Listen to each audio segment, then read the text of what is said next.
A particle p moves along the positive x-axis and its acceleration is 3x meters per second squared when its displacement from the origin O is x meters. Given that when x equals 0, the velocity of p is 8 meters per second in the direction OX, obtain an expression for v in terms of x. So, it's travelling along the positive x-axis.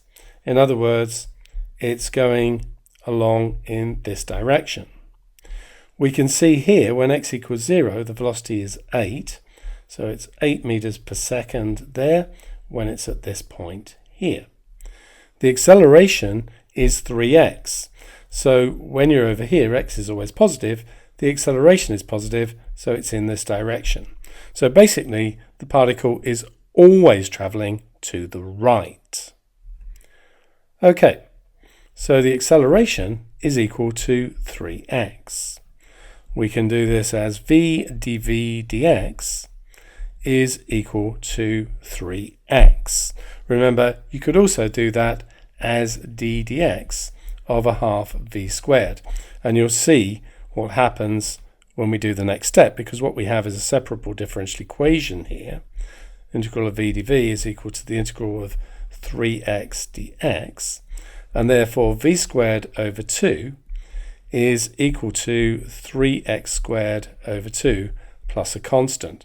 So if we'd used this, we would have got to the same step. Try that for yourself.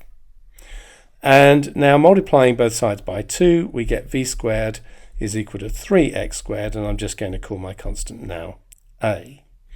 Now let's use the fact that v is equal to 8 when x equals 0. So that gives us 64 is equal to a, and therefore v squared is equal to 3x squared plus 64. Now, because we know it's always travelling to the right and along the positive x-axis, v is always positive, so in this case we can say v is going to be the square root of 3x squared plus 64.